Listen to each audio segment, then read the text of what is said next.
The silk of my wedding dress felt like a noose against my skin. I stood in the bridal suite of the Grand Meridian Hotel, my fingers trembling as I tried to fasten the delicate buttons running down my spine. The room smelled of expensive roses, too many of them, their sickly sweet perfume making my stomach turn. Through the floor-to-ceiling windows, I could see the gardens below, where white chairs sat in perfect rows, waiting for guests who believed they were about to witness a love story. They had no idea they were attending a funeral. My reflection stared back at me from the ornate mirror.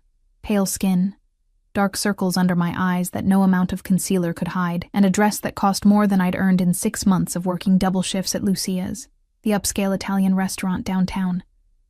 The dress wasn't mine. Nothing in this wedding was mine. Not the venue, not the flowers, not even the choice to be here. "Mara, you look beautiful." My mother's voice cracked as she entered the room, her eyes already red from crying. "Happy tears," she'd said. But I knew better. These were tears of relief that her daughter was finally being saved from a life of struggle. I forced a smile. "Thanks, Mom." She fussed with my veil, her hands shaking slightly. We'd been poor for as long as I could remember. After Dad died, leaving us with nothing but debt, Mom had worked herself to the bone. I'd done the same, juggling 3 jobs while trying to finish community college. We were survivors, but we were tired. And then Derek had appeared. Derek Morrison. Handsome, charming, from a wealthy family that owned half the commercial real estate in the city. He'd walked into Lucia's 6 months ago, sat in my section, and ordered the most expensive wine on the menu. I'd spilled a few drops on the white tablecloth while pouring, my hands exhausted from a morning shift at the bakery and an afternoon cleaning houses. He'd laughed it off, asked for my number, told me I was beautiful. 3 months later, he'd proposed. It had all happened so fast. Too fast. But Mom had been so happy, crying tears of joy when she saw the ring. "You deserve this, baby," she'd whispered. "You deserve someone to take care of you." I'd wanted to believe her. A knock on the door made us both turn. Derek's mother, Patricia Morrison, swept in wearing a cream-colored Chanel suit and a smile that never reached her eyes. She looked at me the way someone might examine a stray dog they'd reluctantly agreed to house. "5 minutes, dear," she said, her voice dripping with false warmth. "Everything's ready." After she left, Mom squeezed my hand. "I'll see you down there." Alone again, I stared at myself in the mirror. The dress was too tight. I couldn't breathe. I should have felt happy, excited, in love. Instead, I felt like I was walking toward the edge of a cliff. The ceremony would take place in the hotel's grand ballroom, designed to look like an outdoor garden with its glass ceiling and marble columns wrapped in ivy. I'd never seen anything so beautiful or so cold. As I made my way down the corridor toward the bridal entrance, I heard voices, male voices laughing. I slowed my steps. "Can't believe you're actually going through with it." That was Jason, Derek's best man and childhood friend. "Why wouldn't I?" Derek's voice, casual, amused. "Come on, man. Mara, the waitress? You could have anyone." My heart stopped. I pressed myself against the wall, hidden by a marble column, my bouquet crushing against my chest. Derek laughed. A sound I'd heard 1,000 times, but never like this. Never so cruel. "You remember the bet?" "The bet?" Jason's voice rose with drunken excitement. "Holy shit, I'd almost forgotten. How much was it again?" 10 grand. You said I couldn't make a nobody fall in love with me in 3 months and get her to the altar." The world tilted. "You're just a bet." Derek's words echoed in my mind, each syllable a knife. "And you actually proposed?" Jason was laughing now, gasping between words. "This is insane. So what happens after the wedding? You just get divorced?" "I'll give it a few months. Let her play housewife. My father's already pleased, thinks I've matured by choosing someone grounded instead of the socialites. Once the trust fund transfer goes through next quarter, I'll find a reason to end it, probably catch her in some indiscretion. Make it her fault." "You cold bastard."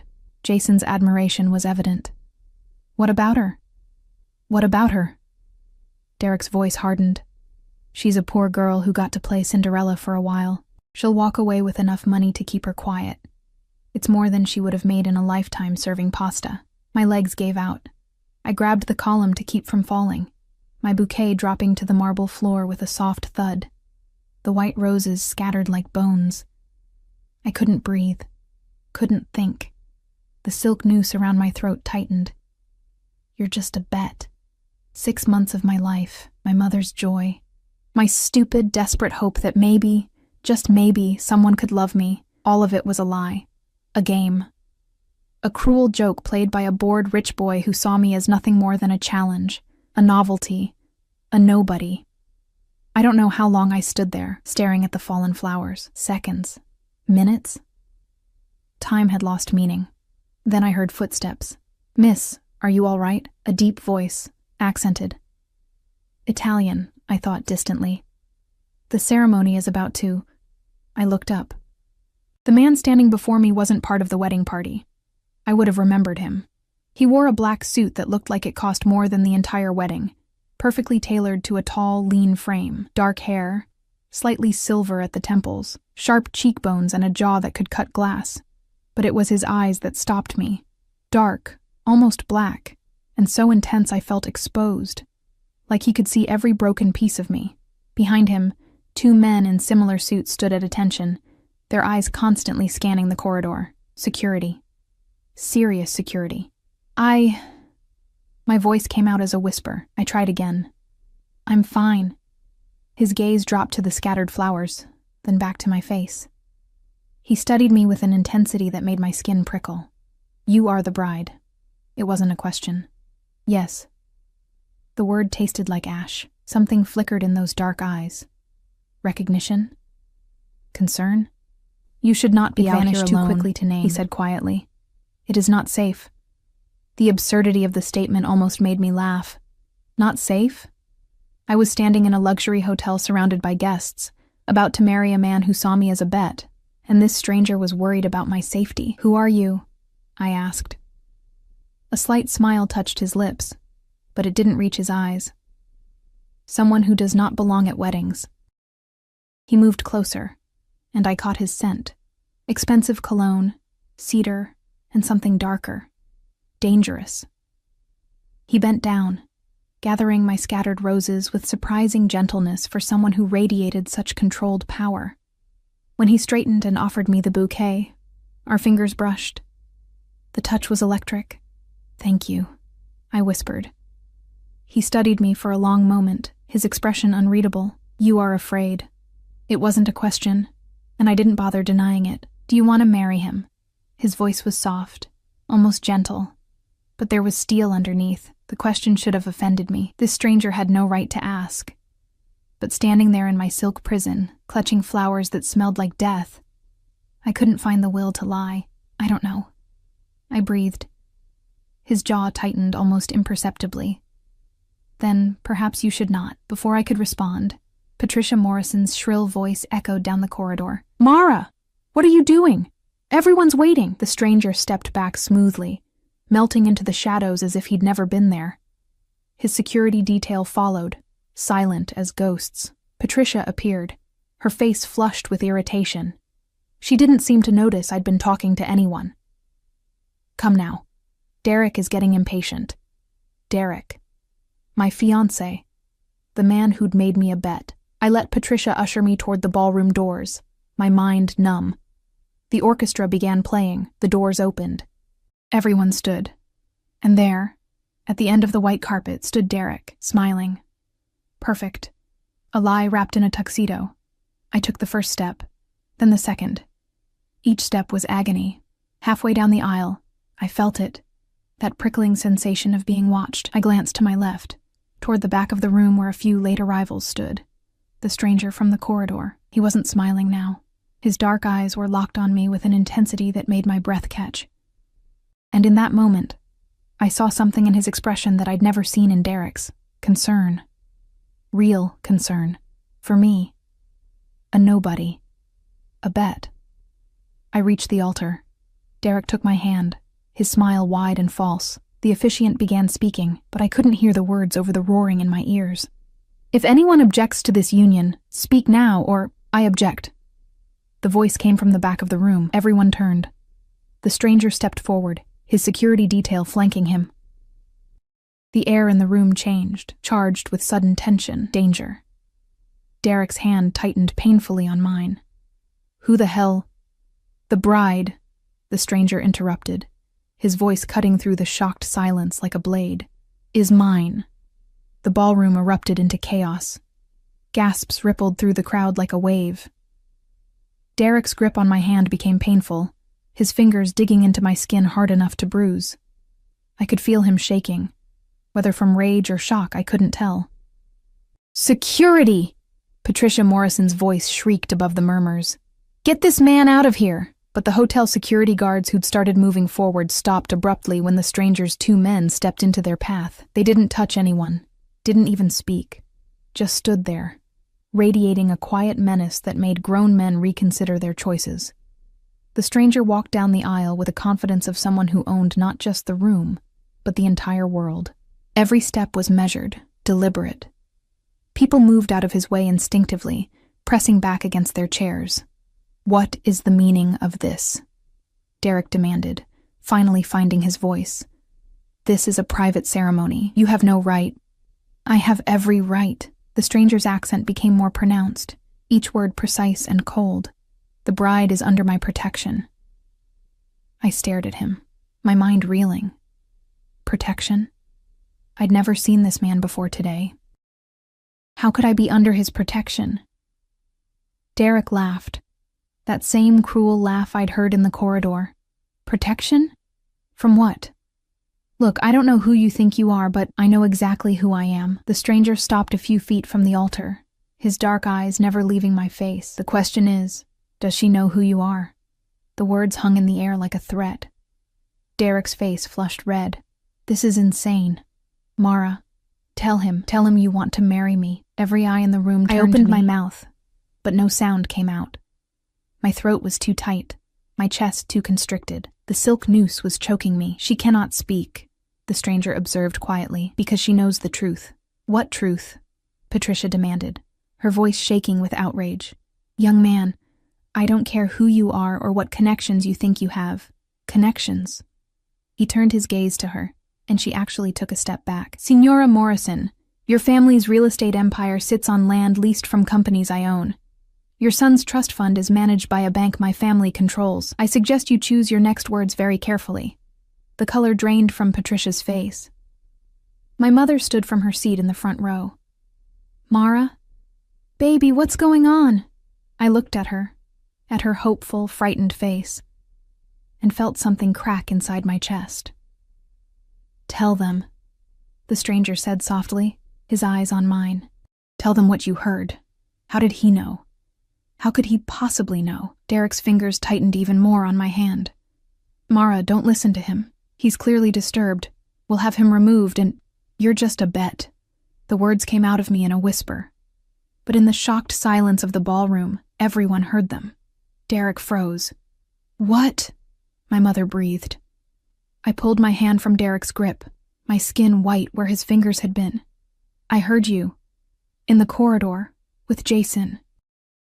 You bet him $10,000 that you could make me fall in love with you in 3 months. That you could get me to the altar." My voice grew stronger with each word, fueled by a rage I hadn't known I possessed. "I was never real to you. I was just a game. A bet." The gasps were louder now, mixed with angry murmurs. Derek's perfect face twisted. "Mara, that's not—" "You misunderstood." "Did I?" I laughed, and it sounded broken even to my own ears. "You said I was a nobody, that I was just a poor girl playing Cinderella, that you'd divorce me after your trust fund transfer went through. Derek, is this true?" Patricia's voice was horrified, not for me, I realized, but for the scandal. Jason, standing at the altar in his groomsman tuxedo, had gone pale. He looked like he wanted to disappear. Derek's mask finally slipped. His handsome face hardened into something ugly, cruel.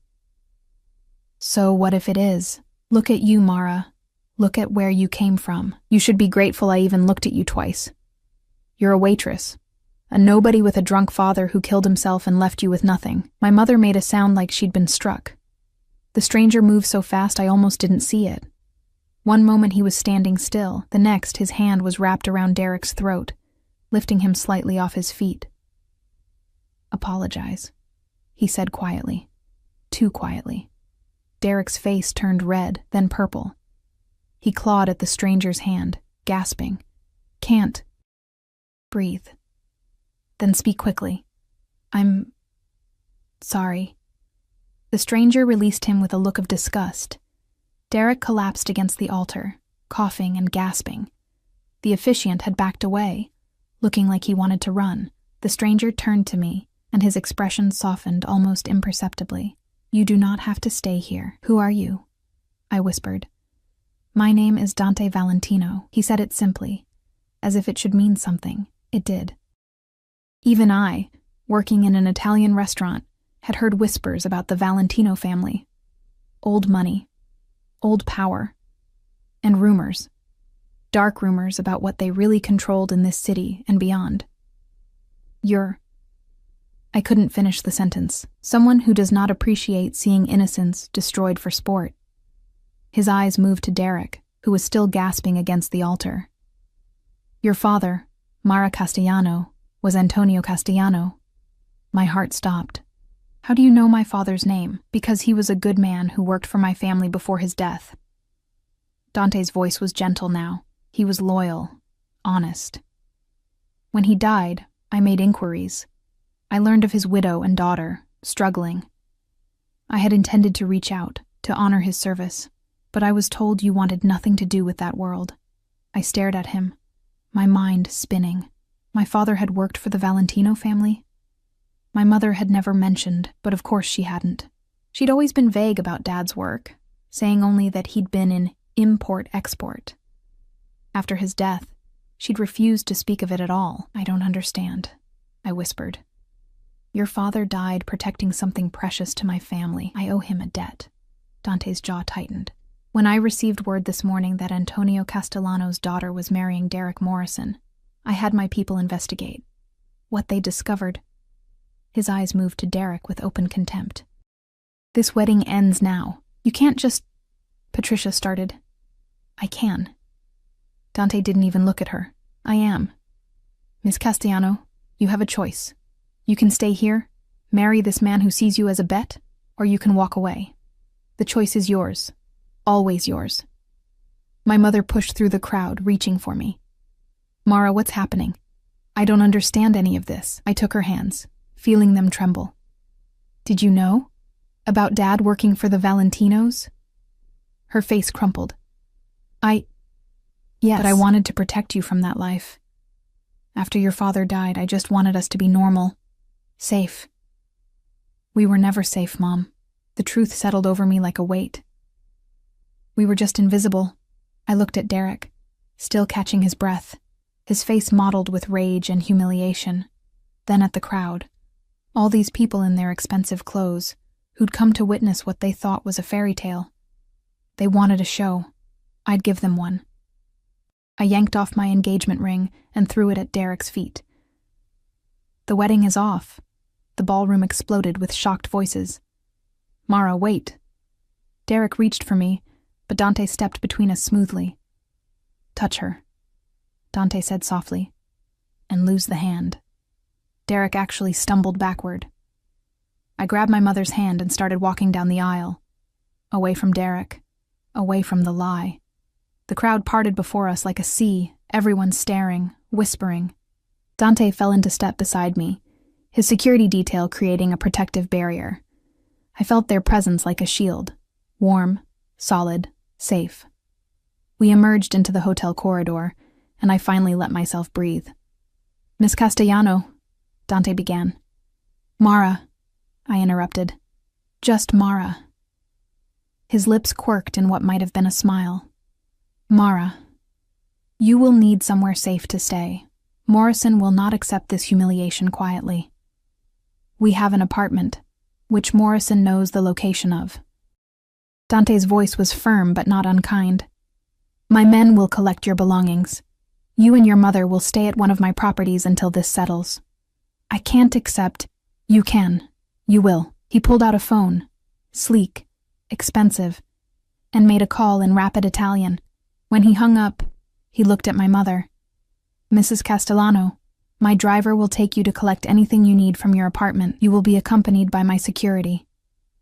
Mom looked between us, her face pale. Mara, I don't think... It's okay, Mom. Surprisingly, I meant it. For the first time in months, something felt right. Go. I'll meet you there. After a moment, she nodded. One of Dante's men, tall, broad-shouldered, with kind eyes, stepped forward to escort her. Alone with Dante in the corridor, I finally let myself shake. Thank you, I whispered. Do not thank me yet. His eyes were dark, unreadable. What I did today will have consequences. What do you mean? Connections. Morrison's family has pride. They will retaliate, in whatever way they can. He studied my face. By claiming you publicly, I have made you a target. Fear curled in my stomach. Then why? Because some debts must be honored, and some cruelties cannot be tolerated. His voice was steel wrapped in velvet. Your father saved my younger sister's life. He died because of it. I owe him everything. That debt extends to you. I absorbed this, my mind reeling. I don't want to be a debt. You are not. Something flickered in his eyes, something almost like respect. You are Antonio's daughter. That makes you family. Family. The word echoed strangely. I'd barely had family before, just Mom and me against the world. A black SUV pulled up to the hotel entrance, its windows tinted dark. The driver emerged, another man in a black suit, moving with military precision. I'll take you somewhere safe, Dante said. We have much to discuss. I should have been afraid. This man was dangerous. I could feel it in the way people moved around him, the way his mere presence had stopped my wedding. But standing there in my wedding dress, a runaway bride with nowhere to go, I felt something else entirely. I felt protected. Okay, I said. He helped me into the SUV, his hand warm and steady on my elbow. The gesture was surprisingly gentle from someone who'd just choked my ex-fiancé. As we pulled away from the hotel, I looked back through the tinted window. I could see people spilling out onto the steps. Guests, family, all talking excitedly about the scandal they'd just witnessed. Derek stood at the entrance, his face twisted with rage, watching us leave. He looks like he wants to kill someone, I murmured. He is welcome to try. Dante's voice was cold. It would save me the trouble of destroying him slowly. I turned to look at him. What are you going to do to him? Nothing he has not earned. He met my gaze. Morrison humiliated you, used you. That requires a response. I don't want revenge, I said quietly. I just want to be free of him. Dante was silent for a long moment. You have a kind heart, Mara Castellano. Your father had the same quality. It is rare in my world. Your world, I repeated. The Mafia. He didn't deny it. Yes. And my father was part of it. Your father was a good man who did what he had to do to provide for his family. He had honor, integrity, qualities that are priceless. Dante's expression softened slightly. He spoke of you often, his brilliant daughter. He was very proud. Tears burned my eyes. I'd been so angry at my father for leaving us, for dying, for the debts he'd left behind. But maybe I hadn't known the whole story. Where are we going? I asked. My home. You will be safe there. I should have protested, should have insisted on staying somewhere public, somewhere normal. But nothing about my life had been normal for a long time, and sitting here, watching the city pass by through tinted windows, I realized something. I'd spent 6 months being what Derek wanted me to be, grateful, pliant, small. I'd made myself invisible to survive. I was done being invisible. Okay, I said again. Take me home. Dante's lips curved in the faintest smile. As you wish, Mara. The SUV turned onto a private road, leaving the city behind. I didn't look back. Dante's home wasn't a home. It was a fortress disguised as an estate. We drove through iron gates that opened silently at our approach, then down a tree-lined driveway that seemed to go on forever. The main house emerged from the darkness like something out of a dream. 3 stories of pale stone and arched windows, wrapped in ivy and illuminated by soft golden lights. Gardens stretched out on either side, manicured and perfect even in the fading evening light. This is where you live? I breathed. One of several properties. Dante's tone was matter-of-fact. This is the safest. The SUV stopped in front of a grand entrance where 2 more men in dark suits stood watch. They nodded respectfully as Dante emerged. Then their eyes moved to me with careful neutrality. I stepped out of the vehicle, suddenly aware of how ridiculous I must look. A runaway bride in a silk wedding dress, climbing out of a mafia boss's SUV like some bizarre Cinderella story gone wrong. Dante noticed my hesitation. Come, you will want to change, I imagine. Inside, the house was even more magnificent. Marble floors, crystal chandeliers, art that probably cost more than my entire life. But it didn't feel cold or sterile. There was warmth here, dark wood, soft lighting, the scent of something cooking that made my stomach growl traitorously. A woman appeared from a side hallway, older, maybe 60, with silver hair pulled back in an elegant knot and warm brown eyes. She took one look at me in my wedding dress and made a soft, sympathetic sound. Povera ragazza, she murmured. Poor girl. This is Rosa, Dante said. She manages my household. Rosa, this is Mara Castellano, Antonio's daughter. Rosa's expression transformed. She pressed her hands to her chest, her eyes filling with tears. Antonio's daughter? Dio mio, you look like him. The eyes, yes, his eyes. Before I could respond, she swept me into a hug that smelled like vanilla and lavender. Your father was a good man, so good. Come, come. You must be exhausted. I will draw you a bath, find you clothes. Have you eaten? No. I realized I hadn't eaten all day. Wedding nerves, I'd thought. Now I understood it had been my body trying to tell me something was wrong. Unacceptable, Rosa declared. She fired off rapid Italian to Dante, who responded in kind, his voice softer than I'd heard it before. They argued briefly, though it seemed more affectionate than angry, before Rosa took my arm possessively. Come. Men, they know nothing about what a woman needs. I will take care of you. I glanced back at Dante, uncertain. He nodded once. You are safe here, Mara. Rest.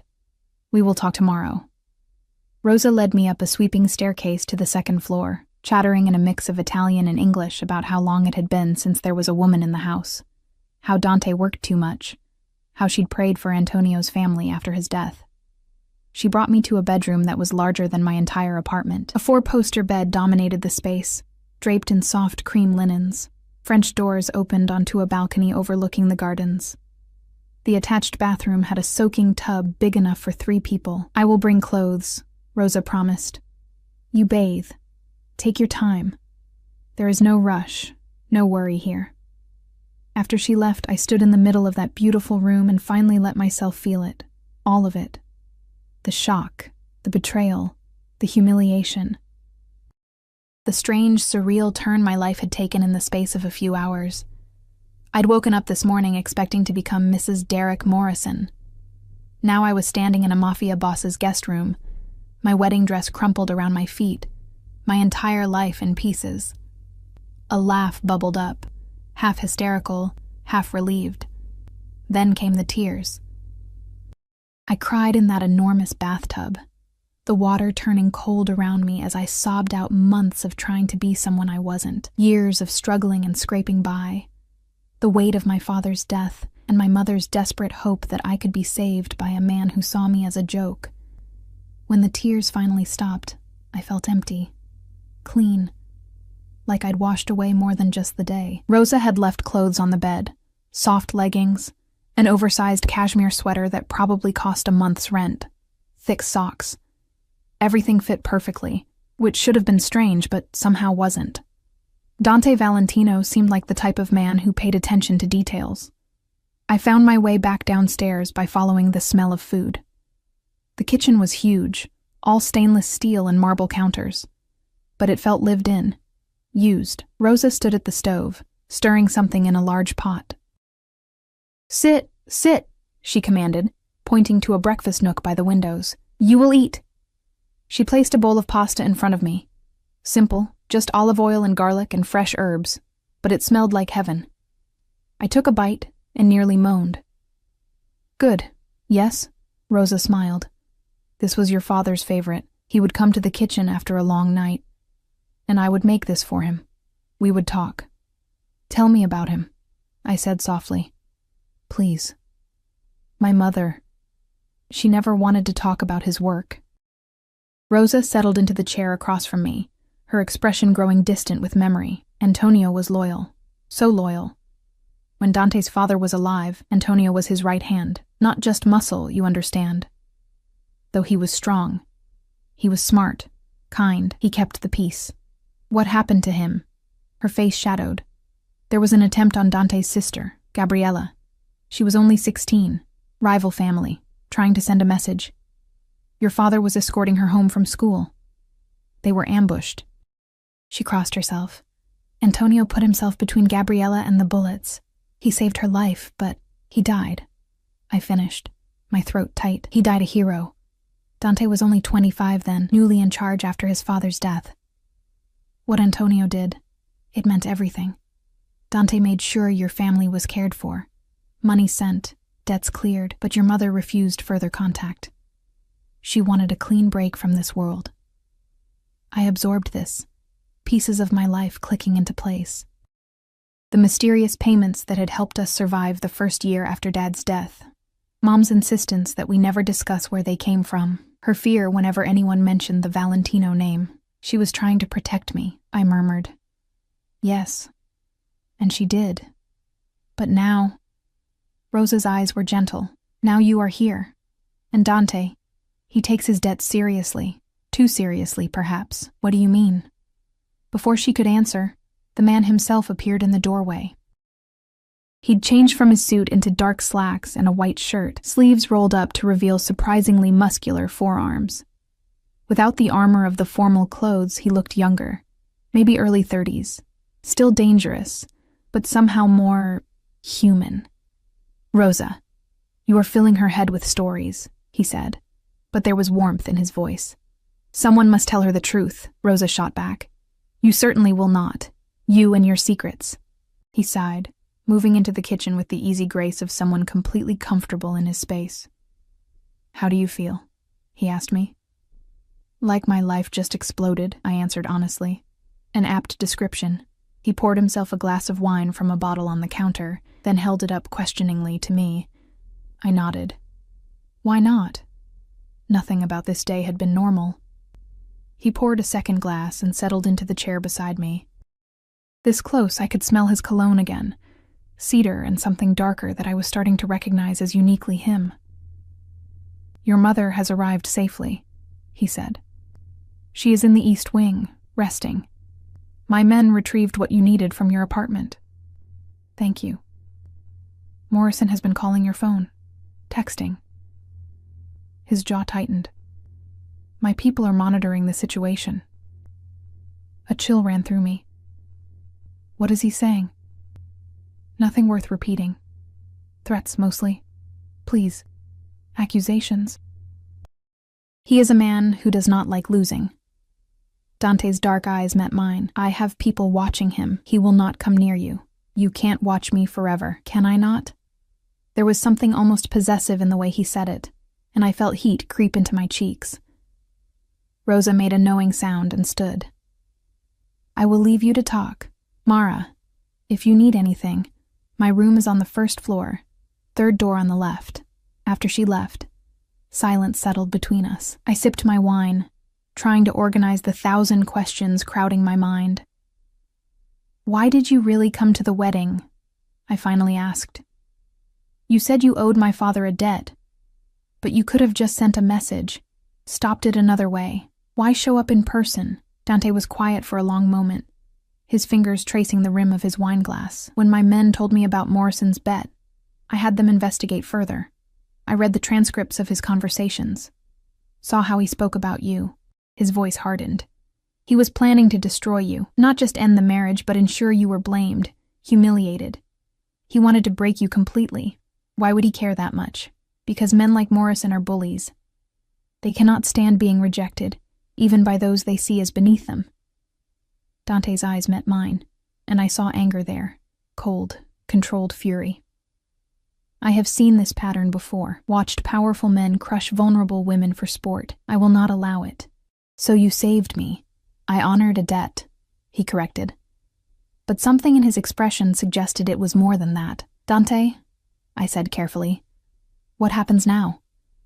"Now?" He leaned back in his chair. "Now you are under my protection. Morrison will attempt retaliation. He is predictable. His family will try to save face. There will be social consequences, business consequences. I will handle all of it. I don't want to be a burden." His laugh was short, sharp. "You are not a burden, Mara Castellano. You are—" He stopped, seeming to reconsider his words. "You are the daughter of a man I respected. That makes you family." There was that word again. Family. "I don't know anything about your world," I admitted. "The Mafia, the families, the rules. I'm just a waitress who—" "You are not just anything." His interruption was firm. "Your father's blood runs in your veins. You have more strength than you know." I wanted to believe him. Wanted to feel strong instead of broken. "I should let you rest," Dante said, standing. "Tomorrow, we will discuss your options.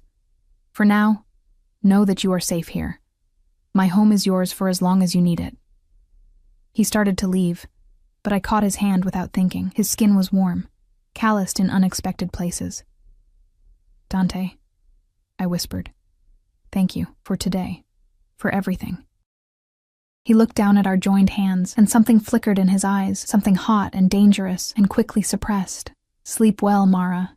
After he left, I sat in that kitchen for a long time, finishing my wine and trying to process the impossible reality of my new life. Somewhere in the house, my mother was sleeping.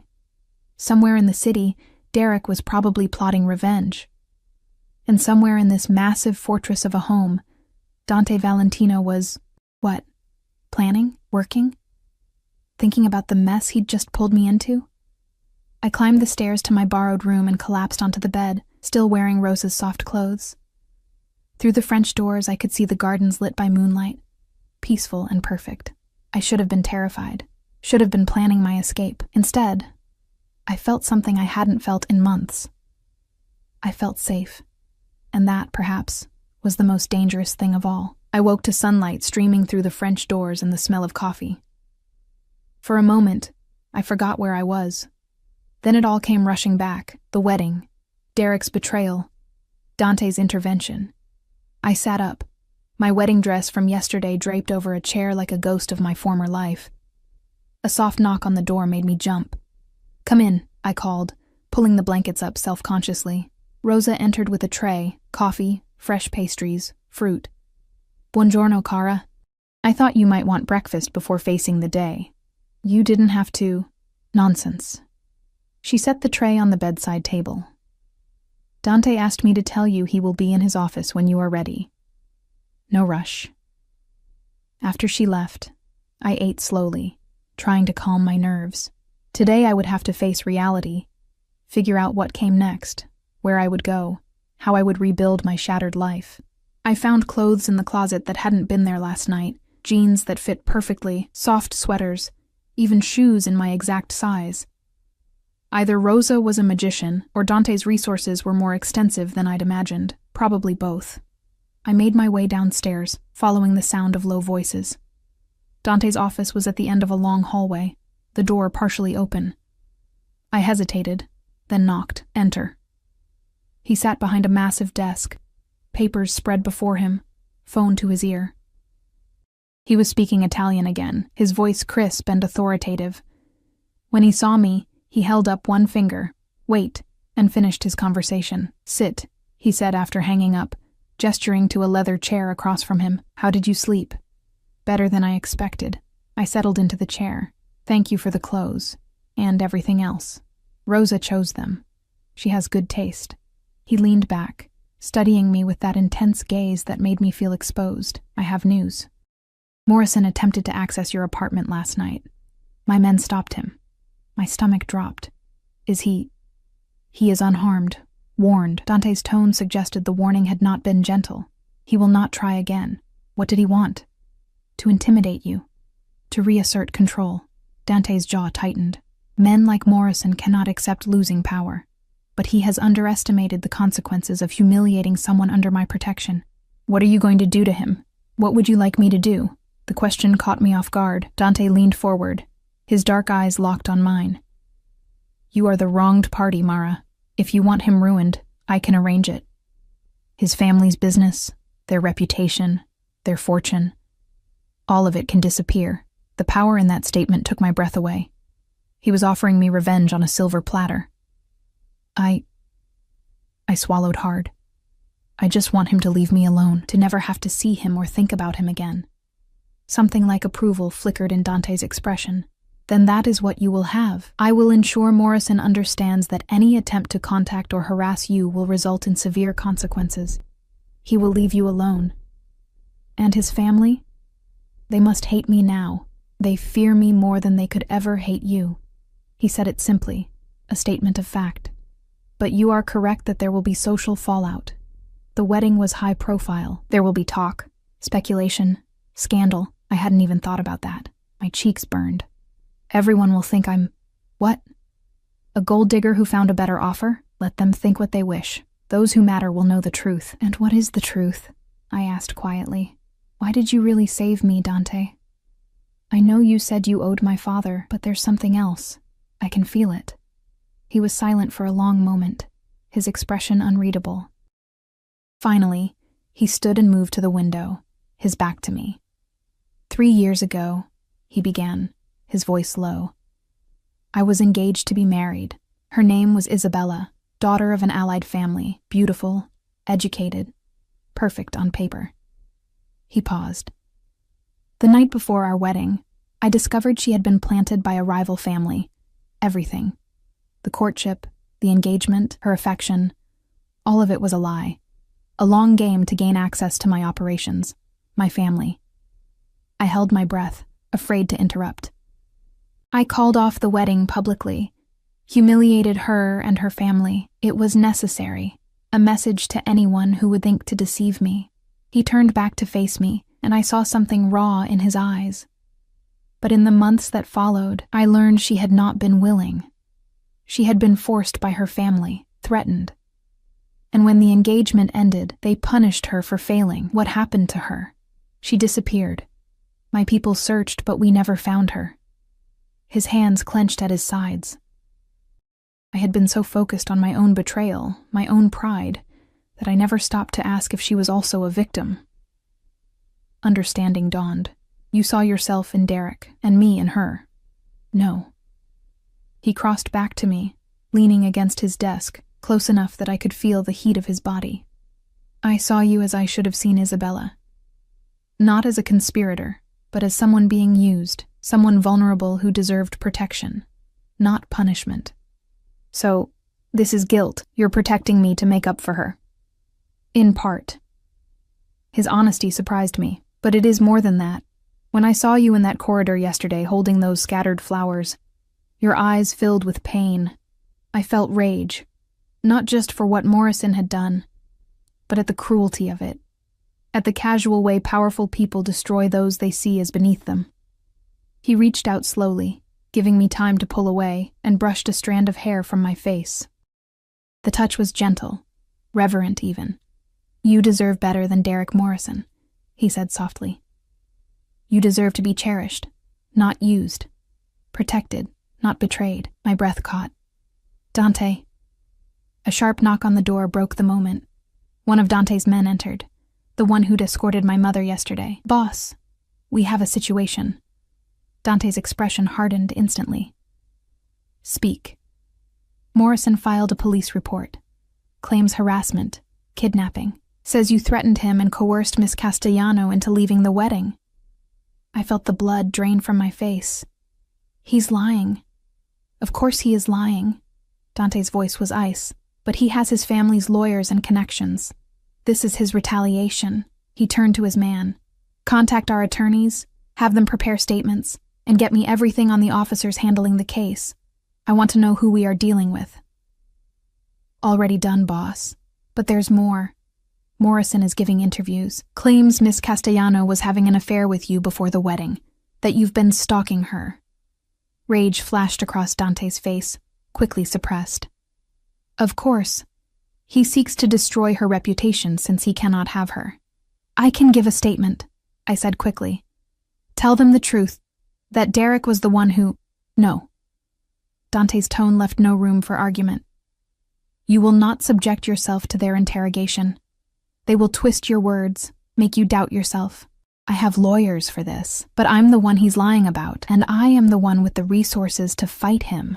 He cupped my face gently, forcing me to meet his eyes. "Trust me, Mara. I will not let him win." The certainty in his voice should have reassured me.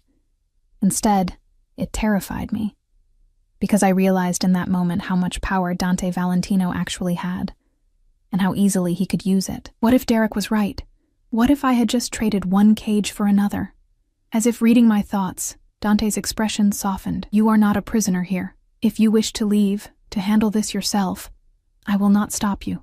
But know that Morrison will use every weapon at his disposal to destroy you. Alone, you are vulnerable. With me, you are protected." It was the truth, harsh and simple. "What do we do?" I whispered. "We go on the offensive." He released me and turned to his man. "Schedule a press conference. I will make a statement." "Boss, are you sure?" "Yes." Dante's voice was steel. "Morrison wants a war. He will have one. But he has made a critical mistake." "What's that?" Dante's smile was cold, dangerous, and terrifyingly beautiful. He thought I was bluffing when I said Mara was mine. The possessiveness in those words sent a shiver through me. Over the next few hours, I watched Dante orchestrate a response with military precision. Lawyers arrived. Statements were drafted. Phone calls were made in rapid Italian. Through it all, Dante remained calm, controlled, deadly. My mother found me in the library where I'd retreated to escape the chaos. "Mara, sweetheart." She looked exhausted, older somehow. "Are you all right?" "I don't know." I gestured helplessly. "Derek is accusing me of things. Dante is preparing for war, and I don't know what to do." She sat beside me, taking my hands. "I should have told you about your father." "About the Valentinos. I thought I was protecting you, but I only made you vulnerable. You did what you thought was best." "Did I?" Her eyes filled with tears. "If you'd known who your father really was, what he'd done, maybe you would have seen Derek for what he was sooner. Maybe you would have had the strength to walk away." "Mom." "Dante is a dangerous man, Mara. But he is also honorable. Your father trusted him with his life. With ours." She squeezed my hands. "Whatever happens next, know that you are not alone. Not anymore." That evening, Dante's press conference aired on every major news channel. I watched from his office, my heart in my throat, as he faced down a room full of reporters with the same calm authority he brought to everything. "I am here to address the false allegations made by Derek Morrison," he began, his accented voice clear and strong.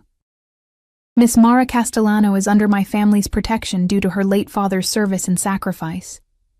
Yesterday I learned of Mr. Morrison's cruel deception, that his engagement to Miss Castellano was based on a bet, a game to humiliate a vulnerable woman for his own amusement." Cameras flashed. Reporters shouted questions. Dante ignored them. "I have evidence of Mr. Morrison's conversations regarding this bet. Evidence of his plans to divorce Miss Castellano after securing his trust fund, using her and discarding her. I intervened because such cruelty cannot be tolerated." He paused, his dark eyes finding the camera as if looking directly at Derek. "Miss Castellano is innocent. She is a victim of Morrison's manipulation. Any claims that she behaved inappropriately are lies designed to cover his own guilt and humiliation." His voice dropped, becoming dangerously soft. "I suggest Mr. Morrison withdraw his false accusations and focus instead on explaining to his family and society why he thought it acceptable to treat another human being as a joke."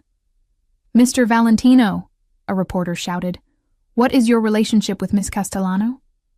Dante's expression was unreadable. "Miss Castellano is under my protection. That is all you need to know." But the way he said it, the possessiveness, the certainty, suggested it was much more than that. As the press conference ended, I realized something had shifted. This wasn't just about protecting me anymore. This was personal for Dante. He'd claimed me publicly, staked his reputation on my innocence. He'd made me his. The question was, what did that mean? And why did the thought of belonging to Dante Valentino terrify and thrill me in equal measure? Later that night, after the news cycle had exploded with coverage of the scandal, I found Dante on the terrace overlooking the gardens. He stood with a glass of whiskey, his suit jacket discarded, looking younger and more human than I'd ever seen him. "You didn't have to do that," I said softly, joining him at the railing. "Yes, I did. Derek will retaliate. This will only make things worse. Let him try." Dante's voice was cold. "I have already begun dismantling his family's business interests. By the end of the week, the Morrison name will be synonymous with dishonor. You're destroying him. I am defending you." He turned to face me fully, "And I am ensuring no one else ever thinks they can hurt you without consequences." The intensity in his eyes made my breath catch. "Why does this matter so much to you?" "Because—" He stopped, jaw tightening. "Because you matter, Mara." The admission hung between us, heavy with meaning. "I'm not her," I whispered. "Isabella. I'm not your second chance at redemption." "No." He stepped closer, so close I could feel the heat of his body. "You are not. You are something else entirely." "What?" His hand came up, cupping my face with surprising gentleness. "You are mine to protect, mine to defend. Mine." The possessiveness should have scared me. Instead, it ignited something deep in my chest, something fierce and wanting. "Dante," I breathed. He lowered his head slowly, giving me time to pull away. I didn't. When his lips met mine, the world tilted. The kiss was gentle at first, questioning, but when I responded, when I pressed closer, my hands gripping his shirt, it deepened into something hungry, desperate. He kissed me like I was precious, like I was his. And God help me, I wanted to be. The kiss broke slowly, reluctantly. Dante rested his forehead against mine, his breathing unsteady, his hands still cradling my face like I was something fragile and precious. "This is dangerous," he murmured. "I know. You have been through trauma, betrayal. I should not—" "Don't." I pressed my fingers to his lips. "Don't tell me what I should or shouldn't feel. I've spent too long letting other people make those decisions for me." His dark eyes searched mine. "What do you feel, Mara?" "Safe," I whispered. "For the first time in so long, I feel safe and seen. And—" I hesitated, then pushed forward. "And wanted. Not as a bet or a joke or a burden. Just wanted." Something fierce and possessive flashed in his expression. "You are wanted. More than you know." He kissed me again, slower this time, deeper. His hands slid into my hair, tilting my head back as he explored my mouth with devastating thoroughness. I melted against him, my body responding to his in ways that both thrilled and terrified me. When we finally pulled apart, both breathless, Dante's control was visibly frayed. "We should stop." "Why?" "Because if we do not, I will not be able to." His voice was rough, strained. "And you deserve better than to be claimed in the aftermath of another man's cruelty. You deserve time, space, certainty." The consideration in his words made my chest ache. What if I don't want to wait? "Mara, I'm not broken, Dante. I'm angry. I'm hurt, but I'm not broken." I stepped back, meeting his eyes. "Derek made me feel small, invisible. You make me feel powerful. I want that. I want you."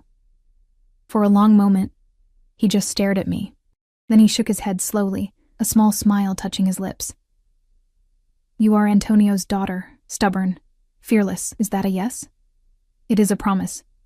He pulled me close again, his arms wrapping around me. "I will give you time to be certain, to heal, and when you are ready, truly ready, I will make you mine in every way that matters." I should have argued, should have insisted I was already certain, but something in his tone made me pause. Because he was right. I was still reeling, still processing, and Dante Valentino was not a man for rash decisions. He was a man who kept his promises.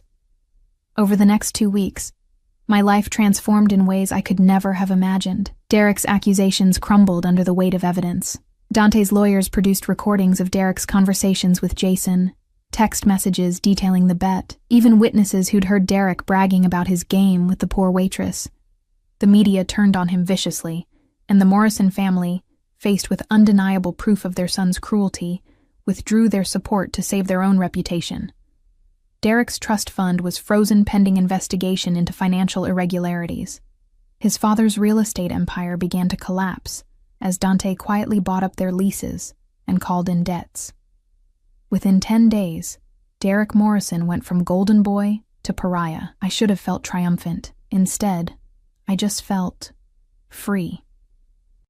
Dante was true to his word. He gave me space, time, but never distance. He was always there, at breakfast, during evening walks through the gardens, in quiet moments when I needed someone to simply listen. He taught me about my father's life, sharing stories Rosa and his men told. Antonio Castellano had been respected, loved even, by those who served with him. He'd been more than muscle. He'd been a mediator, a protector, someone who brought honor to a world often lacking in it. Learning about him helped heal something broken inside me. My mother settled into the East Wing, finally allowing herself to relax for the first time in years. She and Rosa became fast friends, spending hours in the kitchen cooking and laughing. Watching her smile again made everything worth it. But it was Dante who consumed my thoughts. He was careful never to push, never to assume, but the tension between us grew with each passing day, the way his eyes followed me across a room. The casual touches that lingered a moment too long, the heated looks we exchanged when no one was watching. I was falling for him, hard and fast, and completely. 3 weeks after my ruined wedding, Dante asked me to join him for dinner. Not in the casual way we'd shared meals before. This was formal. An invitation delivered by Rosa with a knowing smile. "Wear something beautiful," she advised. "Tonight is important." I found a dress in my closet, deep emerald green, elegant and sophisticated, that fit like it had been made for me. Probably because it had been. Dante's attention to detail was both impressive and slightly unnerving. He was waiting in the formal dining room, dressed in a black suit that made him look like sin personified. When he saw me, something flared in his dark eyes. "You are stunning," he said quietly. "You clean up well yourself." He smiled. A real smile, warm and genuine. "Come, sit." The table was set for 2, candles casting soft light, wine already poured. Rosa had outdone herself with the food, course after course of Italian perfection. But I could barely taste it, too aware of Dante's gaze on me, the weight of unspoken words between us. Finally, after dessert was cleared, he stood and offered his hand. "Walk with me?" We moved out to the terrace, the gardens lit by moonlight and soft pathway lights. The night air was cool, carrying the scent of jasmine and roses. "I have something for you," Dante said, reaching into his jacket pocket. He pulled out a small box, not a ring box, I noted with relief. I wasn't ready for that. Not yet. Inside was a necklace, a delicate gold chain with a small pendant, shaped like a bird in flight. "It was your father's," Dante explained softly. "He wore it always, said it reminded him that even in our darkest moments, we have the choice to rise, to fly. When he died, I kept it. I always meant to give it to you." Tears burned my eyes as I touched the pendant. "It's beautiful. Like you." He took the necklace gently. "May I?" I nodded, turning so he could fasten it. His fingers brushed the nape of my neck, sending shivers down my spine. When I turned back, he was watching me with an intensity that stole my breath. "Mara," he began, his voice rough. "These past weeks with you have been unexpected. I brought you here out of duty, honor, debt, but somewhere along the way it became more." My heart was racing. "More? You have become important to me, not as Antonio's daughter, not as someone I am obligated to protect, but as yourself, as Mara." He stepped closer, his hands coming up to frame my face. "I want you. Not just for a night, not just until the scandal dies down. I want you in my life, in my home, in my world." "Dante, let me finish." His thumbs brushed my cheekbones. "I know my world is dangerous. I know what I am, what I do. I can give you safety, protection, anything you desire, but I cannot give you normalcy. If you choose me, you choose all of it. The danger, the complications, the darkness. And if I do choose you," I whispered. His eyes blazed. Then I will spend every day proving you made the right choice. I will cherish you, protect you, worship you. You will never again doubt your worth, your beauty, your strength. You will be mine, and I will be yours, completely." The possessiveness in his words should have frightened me. Instead, it ignited something fierce in my chest. "I choose you," I said firmly. "I choose this life, this world. I choose you, Dante Valentino." He kissed me then, deep and claiming and full of promise. His hands slid into my hair, tilting my head back as he devoured my mouth. I pressed against him, my fingers clutching his jacket, wanting him closer, needing more. When he pulled back, his control was hanging by a thread. "Are you certain?" "Completely." "Then come with me." He led me inside, up the stairs to his bedroom, a space I'd never entered before. It was masculine, elegant, dominated by a massive bed. He closed the door behind us, then turned to face me. "Last chance to change your mind," he said softly. Instead of answering, I reached for the zipper of my dress. His eyes darkened. "Mara, make me yours," I whispered. "Completely." What followed was unlike anything I'd experienced. Derek had been selfish, rushed, focused only on his own pleasure. Dante was different. He worshipped me with hands and mouth, learning every sound I made, every place that made me gasp. He was demanding but attentive, possessive but reverent. When he finally claimed me, it felt like coming home. Afterward, wrapped in his arms, I felt a peace I'd never known. "I love you," I whispered against his chest. He tensed, then relaxed, his arms tightening around me. "I love you, Mara Castellano, my brave, beautiful girl." The morning brought reality, but gentler than before. I woke to find Dante already awake, watching me with an expression so tender it made my chest ache. "Good morning," he murmured, brushing hair from my face. "Good morning. I have a proposition for you." I raised an eyebrow. "Another one?" He smiled. "Marry me." My heart stopped. "What?" "Not now," he clarified quickly. "Not tomorrow, when you are ready. But I want you to know my intentions are serious. Permanent. You are not a passing fascination, Mara. You are my future." Tears blurred my vision. "You barely know me. I know enough. I know you are strong, compassionate, fierce when protecting those you love. I know you make me want to be better, to build something beyond power and control." His dark eyes were serious. "I know I do not want to spend another day without you in my life." "Yes," I breathed. "Yes? Yes, I'll marry you. When I'm ready. When we're both ready."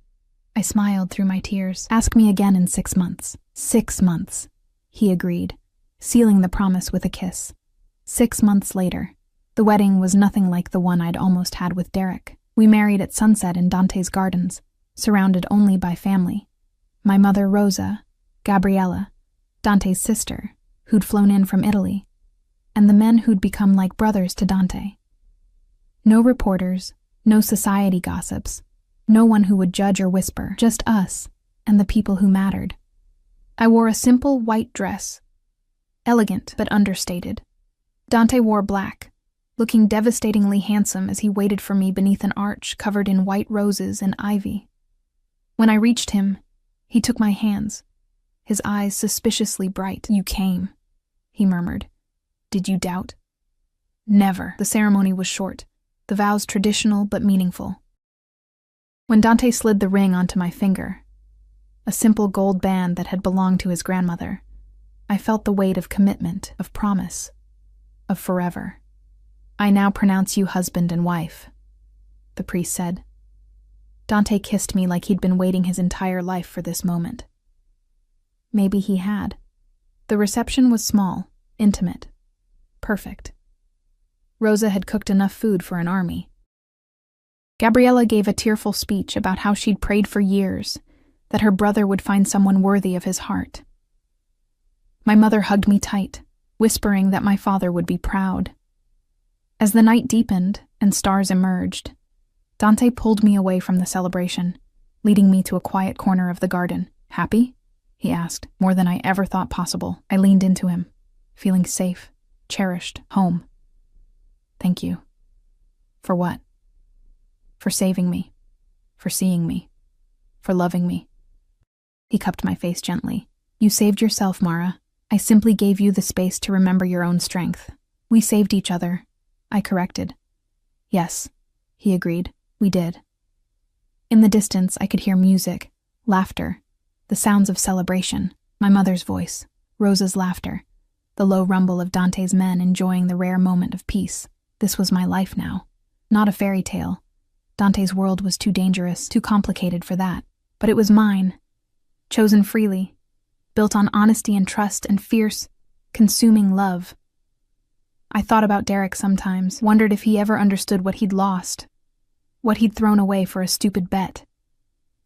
Last I'd heard, he'd moved across the country, trying to escape the shadow of his humiliation.